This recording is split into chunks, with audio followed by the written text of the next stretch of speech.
Shalom semuanya, saudara-saudara yang terkasih di dalam nama Tuhan Yesus Kristus. Pada hari ini kita akan belajar bersama-sama tentang surat 1 Petrus dan 2 Petrus. Sebelumnya saya akan memperkenalkan diri saya. Nama saya Justinus Anton Widodo. Untuk memenuhi tugas dari mata kuliah Perjanjian Baru, kita akan belajar bersama-sama poin-poinnya. Kita akan membaca surat 1 Petrus dan 2 Petrus. Latar belakang penulisnya, kita harus mengetahui latar belakang penulisnya. Latar belakang penulisnya, Simon adalah saudara dari Andreas. Kita mengetahui Yohanes 1 ayat yang ke-40 sampai ke-41. Simon Barjona atau Simon Yunus di dalam Matius 16 ayat 17 yang artinya Simon adalah anak dari Yunus. Simon juga murid Tuhan Yesus. Dan Tuhan Yesus memberikan nama baru kepada Simon, yaitu Kefas, yang artinya Petrus. Yohanes 1 ayat yang ke-42. Dan Petrus apa artinya? Petrus berarti batu karang. Simon berasal dari manakah? Dia berada dari Betsaida di pantai barat laut Galilea, tetapi Simon tidak dan menetap di Kapernaum. Nah, Simon juga memiliki rumah yang sederhana, tapi kesederhanaannya di situ ditempati oleh Tuhan Yesus dan berbeda untuk berkumpul bersama-sama. Pekerjaan Simon adalah seorang nelayan,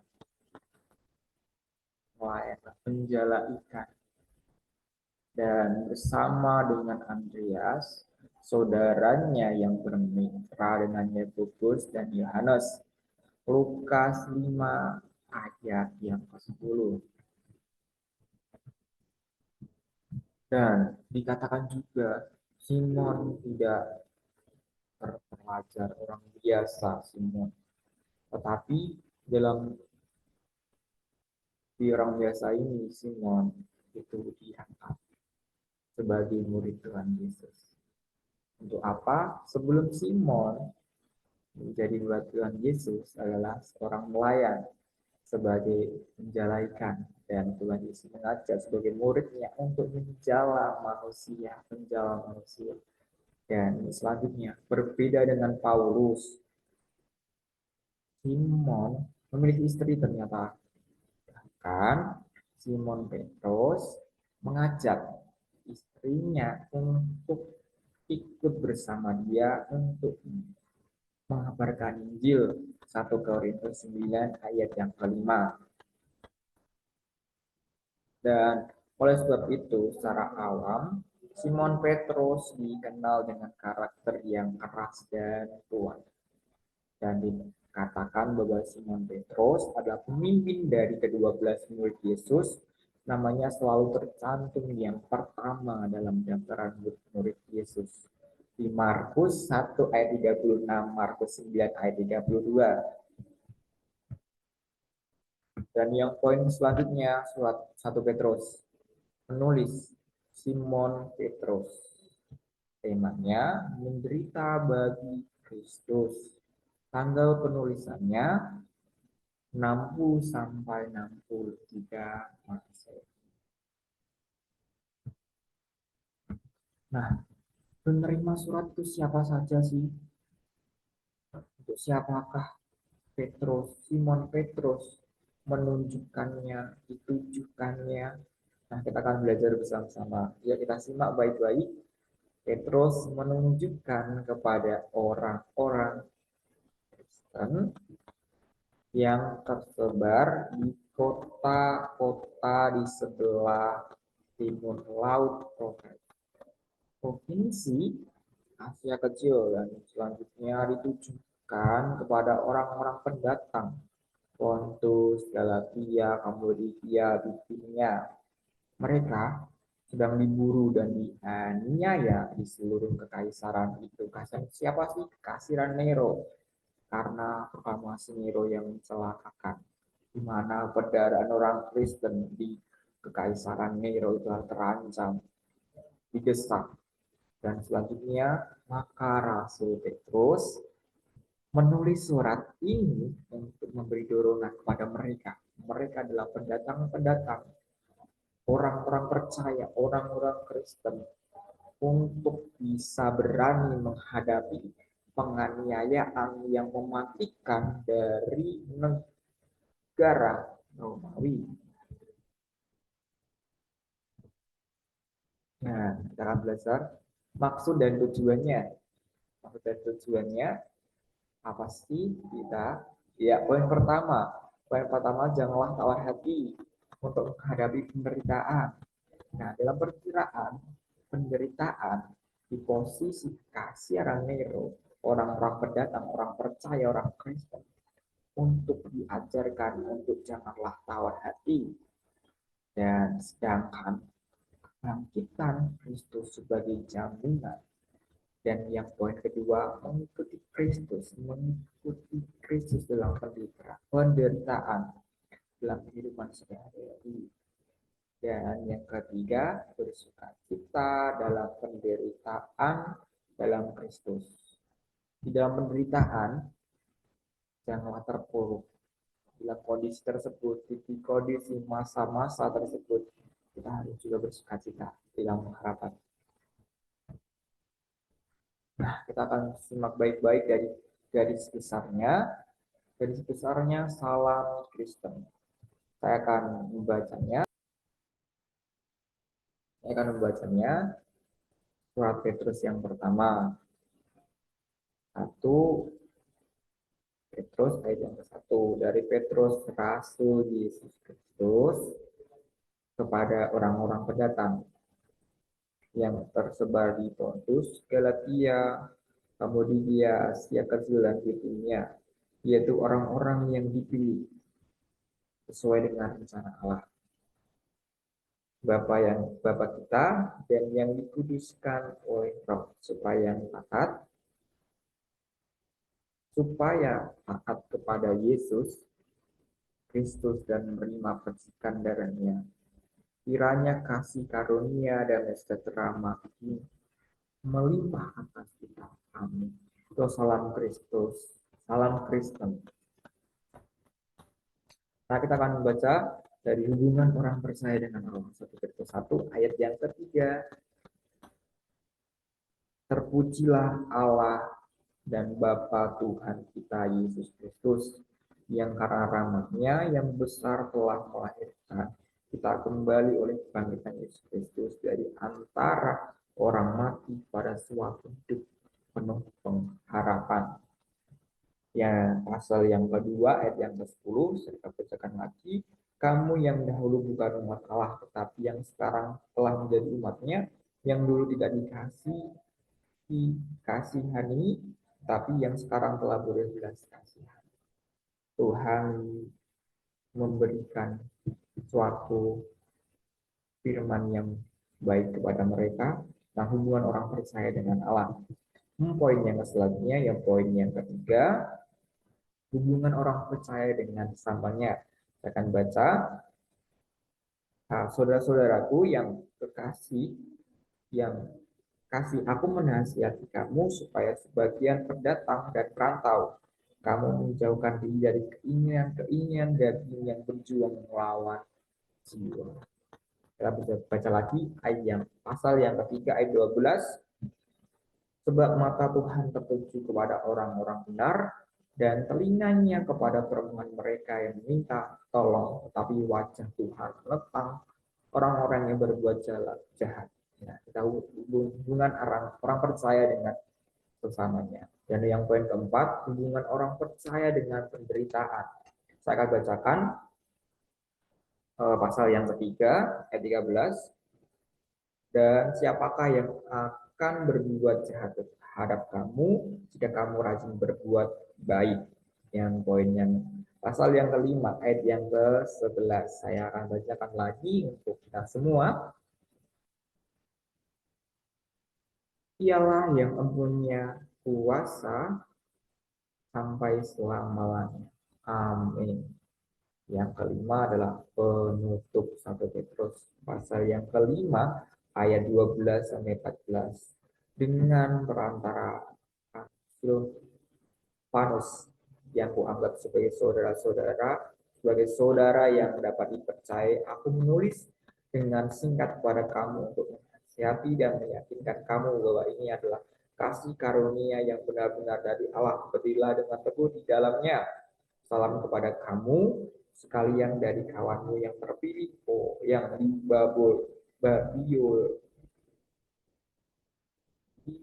Babylon, dan juga dari Markus anakku. Berilah salam seorang kepada yang lain dengan ciuman yang kudus, damai sejati. Cium dengan berilah salam seorang kepada yang lain dengan cium yang kudus, damai sejahtera menyertai kamu sekalian yang berada dalam Kristus. Amin. Nah, kita sudah membaca latar belakangnya. Selanjutnya adalah ciri khas dari surat Petrus, yaitu 5 ciri utama menandai surat ini. Bersama dengan surat Ibrani dan kitab Wahyu, berita surat ini berkisar pada orang percaya menghadapi kemungkinan penganiayaan yang berat karena persatuan mereka dengan Yesus Kristus. Karena apa? Di dalam suatu pengikut Kristus tidak hal yang gampang. Ada suatu permasalahan yang ada, penderitaan yang ada, dan bagaimana kita harus menghadapi tersebut. Nah, poin yang kedua, surat ini memberikan pengarahan praktis bagaimana orang Kristen harus menanggapi penganiayaan dan penderitaan yang tidak adil lebih daripada kitab lain dalam PB. Selanjutnya, Petrus menekan kebenaran bahwa orang percaya adalah pendatang dan perantau di dunia ini. Banyak nama yang mempunyai tempat, banyak nama untuk umat Allah dari PL digunakan untuk orang percaya. Surat ini berisi ayat PB yang paling sulit kita tafsirkan, kapan, di mana, dan bagaimana Yesus memberitakan Injil pada orang-orang yang ada di dalam penjara pada waktu no. 1 Petrus 3 ayat 19 sampai 20. Nah, kita akan melanjutkan lagi dengan surat 2 Petrus. Nah, apa saja hal yang kita akan belajar? Latar belakang 2 Petrus. Surat 2 Petrus mengandung beberapa pokok pikiran, antara lain orang Kristen harus hidup sesuai dengan panggilan secara sadar,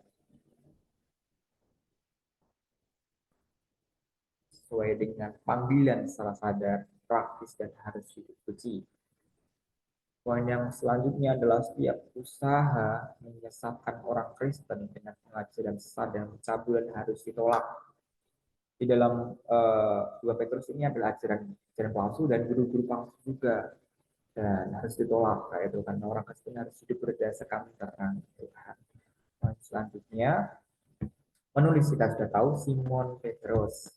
Temanya kebenaran sejati yang melawan guru-guru palsu. Tanggal penulisan 66 sampai 68 Masehi. Penulis adalah Simon Petrus, seorang rasul Tuhan Yesus Kristus yang pernah menyertai Tuhan Yesus ketika di atas gunung. Nah, ada ayatnya juga, 2 Petrus 1 ayat 1, lagi 16 ayat yang 11 dan 18, Markus 9 ayat yang kedua. Mungkin surat ini tidak dikarang secara langsung oleh Petrus, melainkan seorang muridnya yang kemudian terdorong untuk menguatkan iman jemaat. Hal ini terbukti hati dalam pemakaian bahasa 1 Petrus dan 2 Petrus yang tidak sama. Dan ciri khasnya siapa saja ciri khasnya surat 2 Petrus ini, kita harus mengetahuinya, belajar bersama-sama juga, yaitu satu, surat ini berisi pernyataan yang paling kuat dalam Alkitab mengenai ilhaman dan kuasaan kitab suci. Kita akan belajar bersama-sama, kita akan baca 2 Petrus, saya akan bacakan buat kita semua. 2 Petrus pasal yang ke-1 ayat 19 sampai 21. Dengan demikian kamu makin diteguhkan oleh firman yang telah disampaikan oleh para nabi, alangkah baiknya kalau kamu memperhatikannya sama seperti memperhatikan pelita yang bercahaya di tempat yang gelap sampai fajar menyingsing dan bintang timur terbit bersinar di dalam hatimu. Yang terutama harus kamu ketahui ialah bahwa nubuat-nubuat dalam kitab suci tidak boleh ditafsirkan menurut kehendak sendiri, sebab tidak pernah nubuat dihasilkan oleh kehendak manusia, tapi oleh dorongan Roh Kudus orang-orang berbicara atas nama Allah. Amin. Sangat berisi paling kuat dalam kitab mengenai pengiraman dalam kuasaan kitab suci ini. Poin selanjutnya pasal 2 dan surat Yudas sangat mirip dengan pengancaman guru palsu yang mungkin Yudas menggunakan bagian-bagian Yudas yang kemudian menghadapi persoalan yang sama, yang dengan guru palsu menggunakan bagian-bagian dari ajaran Petrus yang diilhami untuk mengatakan hal sama. Selanjutnya pasal ketiga merupakan salah satu pasal PP yang agung tentang kedatangan Kristus yang kedua. Teman-teman bisa mengeceknya. Yang poin yang keempat, Petrus secara tidak langsung menunjuk kepada tulisan Paulus sebagai firman Allah dengan menyebutkan dalam hubungan dengan tulisan-tulisan yang lain. Tujuannya kita harus mengetahuinya juga untuk menasihati orang percaya agar mereka dengan tekun mengejar kesalehan dan pengenalan yang benar akan Kristus. Nah, poin yang kedua, untuk membeberkan dan menolak tindakan berakal busuk dari siapa sih kita mengetahui itu adalah nabi-nabi palsu, guru-guru palsu. Di mana sih di kalangan gereja di Asia Kecil yang sedang peruntukan kebenaran rasul. Nah, harus menolak dengan tegas di dalam kondisi terpuruk di mana beradaan orang-orang percaya diperhadapkan oleh para nabi dan guru-guru palsu. Poin yang selanjutnya, garis besarnya, kita harus mengetahui garis besarnya. Salam Kristen. Kita harus mengetahui salam Kristen, saya akan bacakan.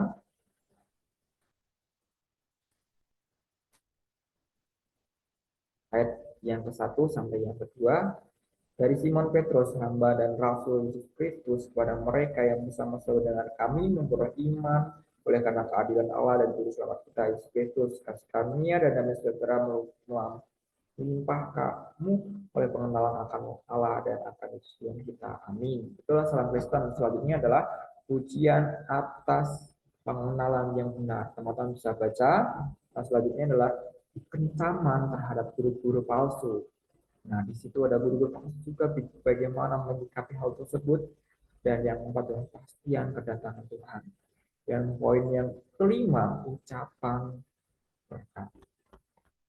Nah, dari mana sih saya daftar pusakanya? Dari kalian bisa bacanya. Dan dari sekian dari saya, terima kasih. Ada kekurangan, saya minta maaf. Dan kita saling belajar bersama-sama supaya dapat ilmu yang lebih lagi untuk menambah ilmu kita. Sekian dari saya. Terima kasih, Tuhan Yesus berkati.